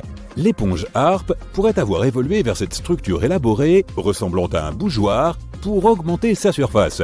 En général, les éponges harpes atteignent une taille de 30 cm, mais les chercheurs en ont trouvé une qui en faisait le double. L'éponge harpe est aussi belle que rare. Tu vois ces petites boules blanches au sommet des branches ? Maintenant, pourquoi ne pas se pencher sur d'autres créatures qui vivent sous la zone photique des océans de la Terre? Il s'agit de la zone située sous la surface de l'océan qui reçoit encore un peu de lumière du soleil. Grâce à cela, de nombreux organismes et créatures y prolifèrent. Tout animal vivant au-delà de cette zone est considéré comme une créature abyssale. Le ver Annelide Tomopteris est un ver segmenté que l'on trouve dans la zone crépusculaire de l'océan. Il s'agit de la zone qui se trouve entre 200 et 1000 mètres sous la surface. Ces créatures ne font souvent pas plus de 2,5 cm de long, mais les plus grandes d'entre elles peuvent mesurer jusqu'à 30 cm. Lorsqu'ils nagent et se nourrissent, ces vers effectuent ce que les chercheurs décrivent comme une incroyable danse. En effet, ils peuvent nager à grande vitesse et opérer très facilement des virages à des angles serrés. Lorsqu'on entend le mot « ver », on pense généralement au ver de terre commun. Il est donc intéressant de savoir qu'il existe un ver des profondeurs qui ne sort jamais de l'eau de toute sa vie. La plupart d'entre nous essaient d'éviter le contact avec les méduses échouées sur le sable ou celles qui nagent près de la surface. Mais tu ne risques pas de rencontrer la méduse Crossota, qui est aussi une créature abyssale. Cette magnifique méduse est généralement de couleur rouge rubis, orange vif ou violet électrique. C'est ce qui a permis aux chercheurs de réaliser qu'ils avaient trouvé une nouvelle espèce de méduse. La créature atteint une taille maximale de 2,5 cm de diamètre. Elle a des tentacules qui s'étendent dans toutes les directions. Si tu t'en approches, elle rassemblera tous ses tentacules vers son corps avant de s'éloigner rapidement à la nage pour éviter le danger.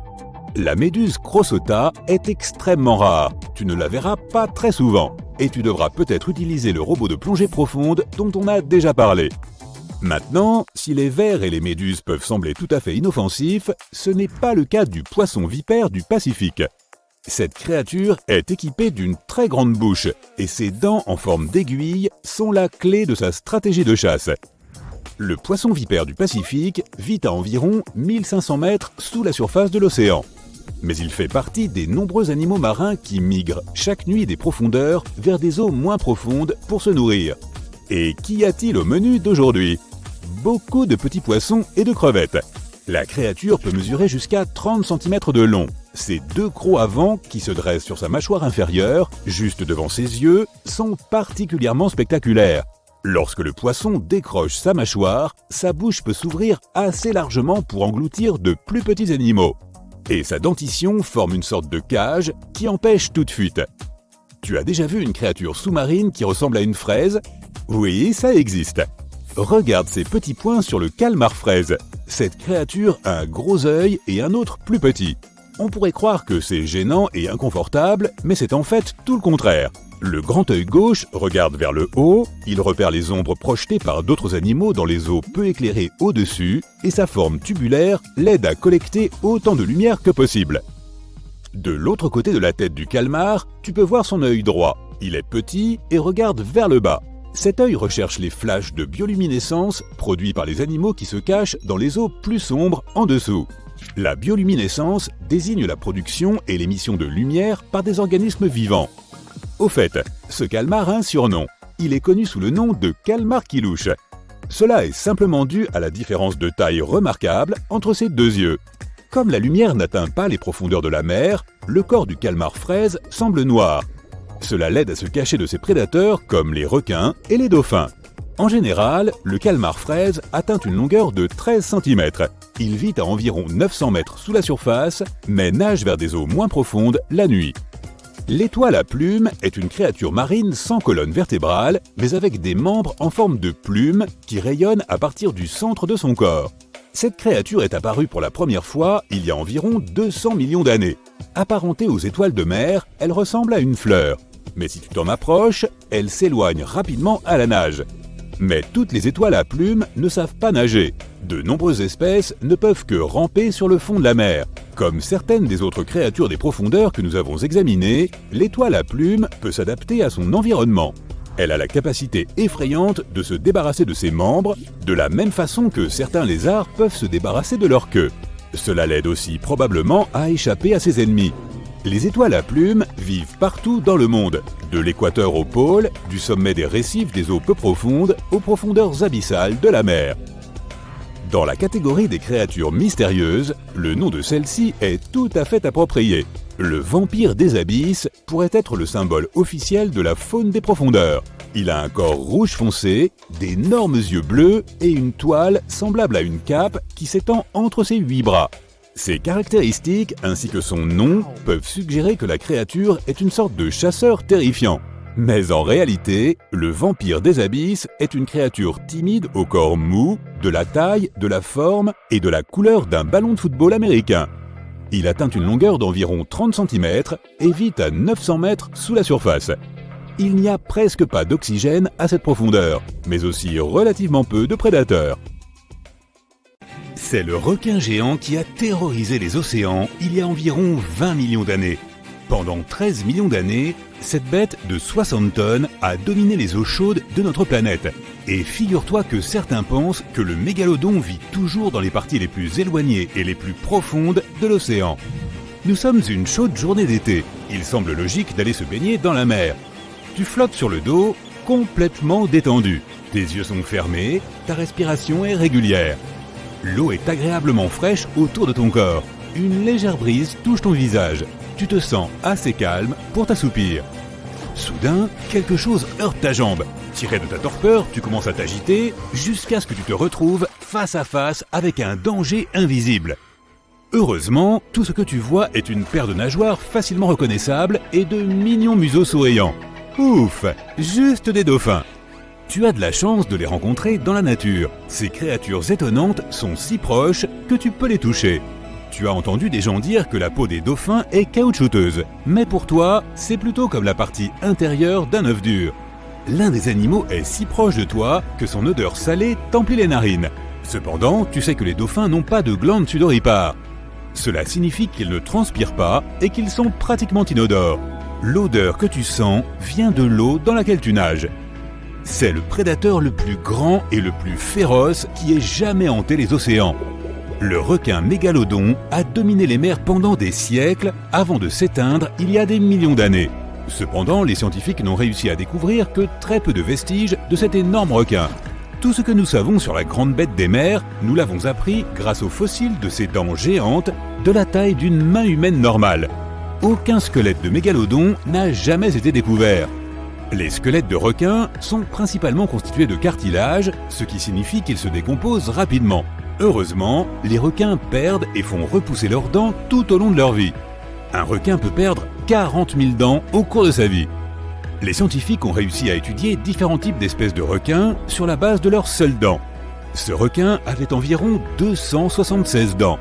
Lorsqu'elles tombaient, ces dents atterrissaient sur le fond marin où elles sont restées pendant des millions d'années, se fossilisant.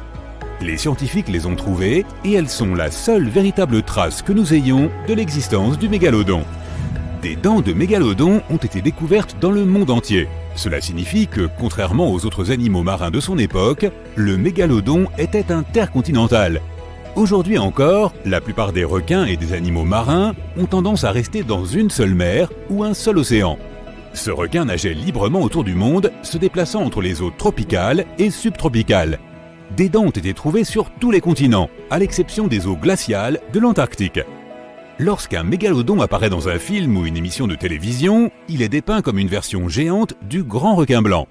Les scientifiques pensaient autrefois que le mégalodon et le grand requin blanc descendaient tous deux d'un ancêtre commun. Pourtant, ce n'est pas vrai. En fait, il est plus probable que le mégalodon ait été l'ennemi juré de l'ancêtre du grand requin blanc, le requin mako aux dents larges. Cela signifie que le mégalodon n'aurait pas ressemblé au grand blanc finalement. En réalité, il aurait eu un nez plus court que les grands blancs, ainsi que des nageoires pectorales plus longues, pour donner à ce requin géant une carrure plus trapue et plus menaçante.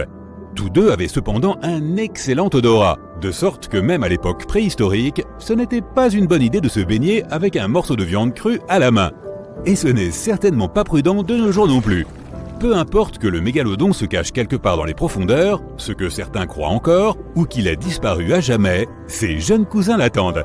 De plus, tous les deux aiment courir après les gros mammifères marins, ils auront donc certainement des choses à faire ensemble. Enfin, jusqu'à ce que le mégalodon soit de mauvaise humeur et mange accidentellement son ami. On ne sait jamais. Ces types avaient un style de chasse différent. Les grands blancs préfèrent plonger directement vers leur proie et trouver les endroits les plus mous comme les jambes exposées ou le ventre. Parfois, une dent entière a été retrouvée enfoncée dans l'os d'un animal plus gros, comme une baleine. Privés des principales parties qui leur servaient à nager, les pauvres animaux marins étaient alors impuissants et incapables de s'échapper. Pourtant, les baleines ne représentaient qu'une petite partie du régime alimentaire de mégalodons. Les phoques, les lamantins, les calmars, les dauphins, les autres requins, le bon vieux mégalodon n'aurait probablement pas refusé qu'un petit banc de petits poissons vienne nager dans sa bouche. Rien de mieux qu'un bon snack avant un gros et bon dîner. Même les tortues géantes n'étaient pas en sécurité dans leur épaisse carapace.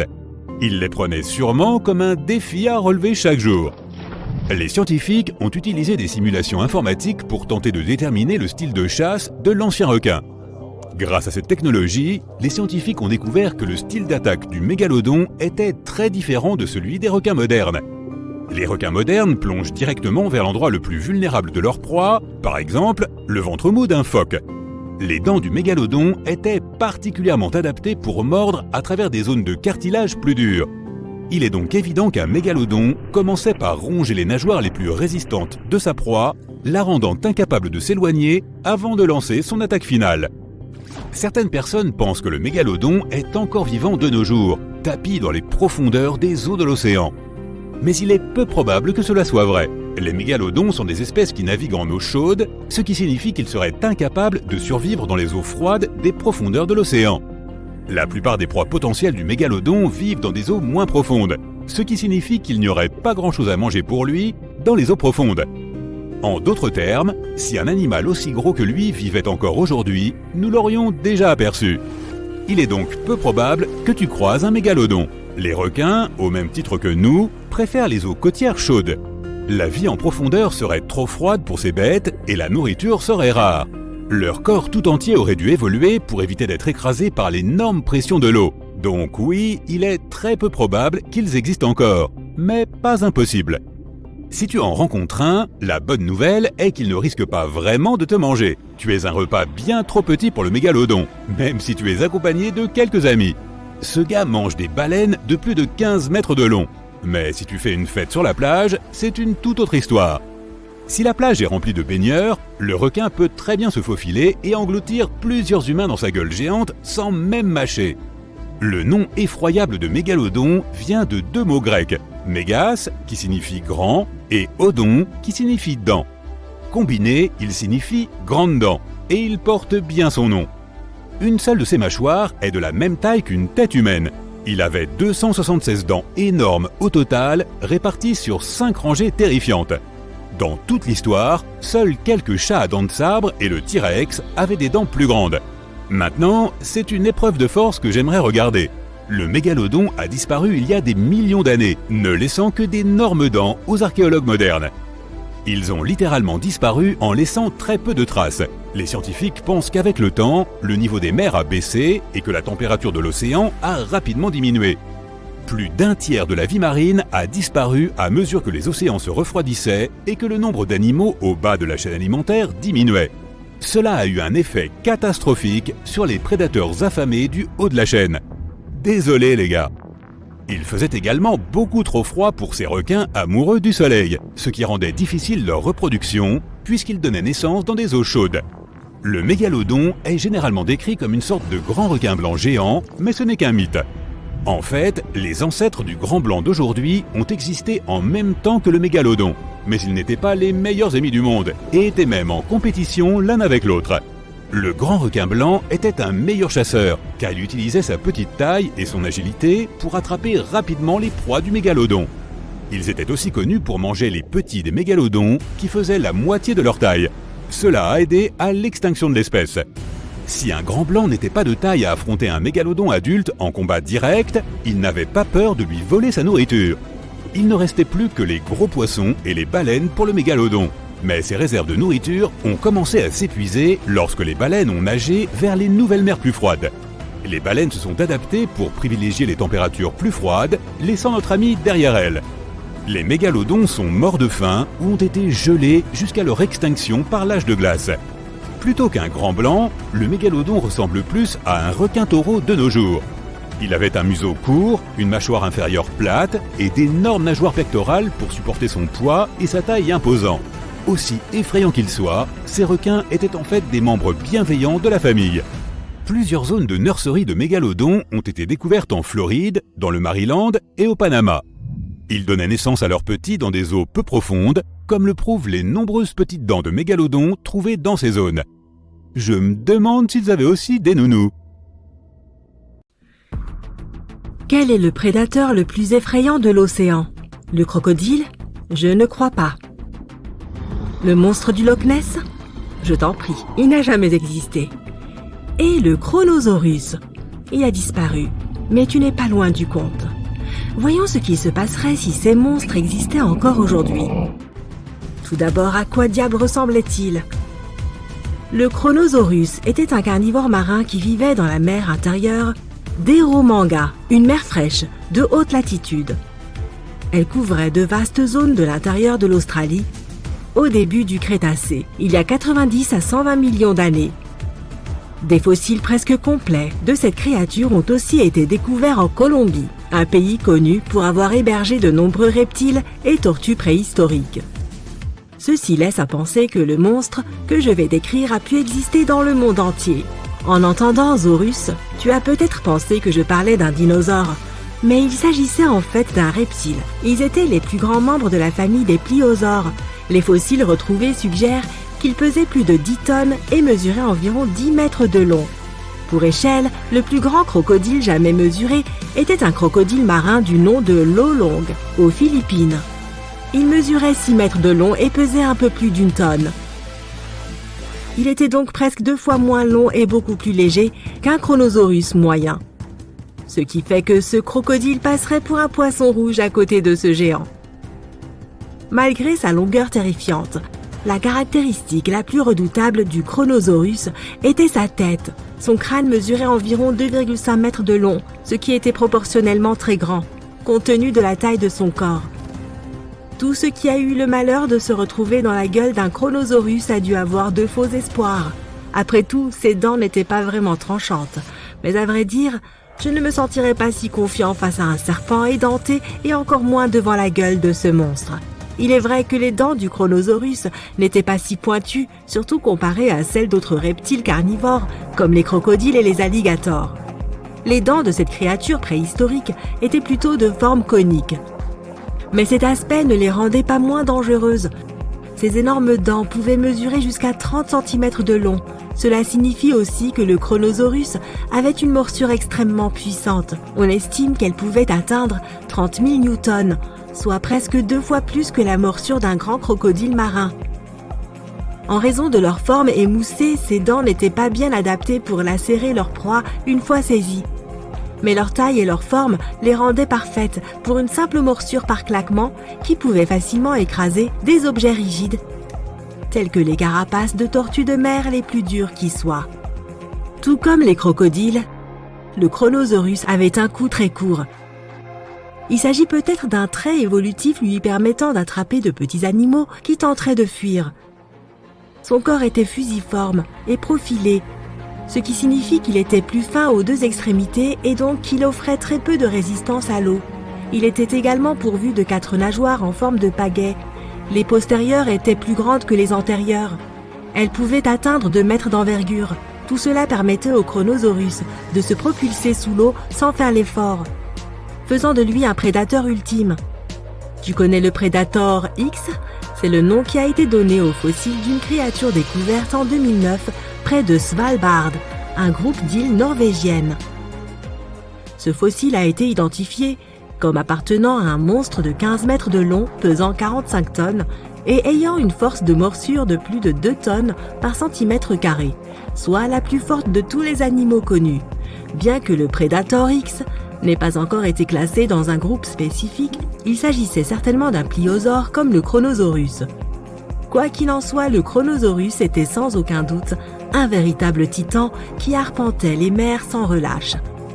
Il tire d'ailleurs son nom du personnage mythologique de Cronos, le père de Zeus qui était considéré comme le maître des titans, une génération d'êtres quasi divins. De quoi se nourrissait donc le terrifiant Chronosaurus pour satisfaire son appétit? Ce monstre était connu pour se repaître de tortues de mer, de calmars et d'autres grands reptiles marins de l'époque, comme les élasmosaures et les ichthyosaures. Cela suggère que si des crocodiles existaient dans son royaume, il les aurait aussi mangés. Les fossiles du Chronosaurus indiquent qu'il mangeait aussi des requins. C'est sûrement une grande déception pour ceux qui considéraient cet animal comme le roi des océans, car ce n'était pas tellement le cas quand le Chronosaurus était encore là. Quoi qu'il en soit, broyer toutes sortes d'aliments en petits morceaux pour mieux les digérer aurait été difficile sans avoir ces petites dents. Ceci explique d'ailleurs la présence de pierres arrondies dans les restes de ces créatures marines. Les chercheurs pensent que ces pierres ont pu être avalées pour contrôler la flottabilité ou pour aider à transformer la nourriture. Il est aussi possible qu'elles aient été avalées accidentellement en attrapant d'autres animaux au fond de la mer. Comme si sa puissance et sa taille n'étaient pas assez terrifiantes, il y a des preuves qui indiquent que le Chronosaurus était aussi un brin vicieux. Il s'avère qu'après avoir utilisé tous ses attributs pour attraper son repas, le Chronosaurus aimait jouer avec sa nourriture, comme un chat avec une souris. Je suppose que la chasse était tellement facile qu'il avait bien besoin de s'amuser un peu. Tu dois maintenant te faire une idée de ce à quoi ressemblait cette créature, non ? Alors imaginons comment serait le monde s'il était encore là aujourd'hui. Et d'ailleurs, pourquoi ne serait-il plus là ? Le Chronosaurus a été anéanti par la même météorite KT qui a emporté les dinosaures il y a 66 millions d'années. Mais même avant cet événement catastrophique, il subissait une énorme pression de la part d'une famille de reptiles marins carnivores encore plus grande et plus vicieuse que la sienne, les mosasaures. On dit bien qu'on finit toujours par tomber sur plus fort que soi, non ? Mais si cela n'était jamais arrivé et qu'ils existaient encore, tu imagines l'impact que cela aurait sur le tourisme maritime ? Si l'on se base sur l'impact qu'ont eu les films sur les requins et les orques, imagine aller à la plage quand tu sais qu'un Chronosaurus rôde peut-être dans les parages. Cette même créature qui mange des requins et des baleines au petit déjeuner. Les plages deviendraient certainement l'endroit idéal pour se balader, tranquillement, car plus personne ne viendrait pour s'y baigner. Et qu'en serait-il des activités comme la navigation de plaisance, le surf et la plongée ? Tu crois que quelqu'un oserait s'y risquer tout en sachant qu'un monstre de 10 mètres de long pourrait être tapi juste en dessous ? Soyons objectifs et supposons que la plupart des gens n'oseraient pas. Cela paralyserait l'industrie mondiale du tourisme maritime, qui rapporte environ 143 milliards de dollars par an. Pour que ça te parle mieux, sache que le yacht le plus cher qui ait jamais navigué s'appelait le History Supreme. Sa chambre principale était dotée d'une statue en os de T-Rex, d'un mur de météorites et d'un aquarium mural panoramique qui fait d'or 24 carats. Ce yacht valait près de 5 milliards de dollars, ce qui signifie qu'on aurait pu s'en payer 28 avec l'argent potentiellement perdu en un an à cause du Chronosaurus. Je suis sûre que le propriétaire de ce yacht était heureux que cette bête n'ait jamais décidé de s'inviter dans son aquarium de luxe. L'History Supreme, qui aurait appartenu à un génie des affaires malaisien, était même tellement luxueux que certains pensent qu'il n'a jamais existé. La rumeur veut qu'il s'agisse simplement d'un canular élaboré par le supposé concepteur. Mais revenons à nos moutons. Les gens seraient en grand danger qu'ils soient près de l'océan ou non. Je ne dis pas que cette chose se ferait pousser des pattes pour venir nous dévorer sur la terre ferme. Je veux juste souligner les dégâts que le Chronosaurus causerait par son impact sur le commerce maritime. En Amérique, le fret maritime représente 76% du commerce national. De plus de 100 produits pharmaceutiques vitaux proviennent de la mer. Je vais aussi énoncer une évidence en rappelant que l'océan représente une énorme source de nourriture pour nous autres humains. La présence du Chronosaurus pourrait avoir un impact important sur notre rapport avec l'océan, un espace que nous avons un peu trop tendance à considérer comme acquis.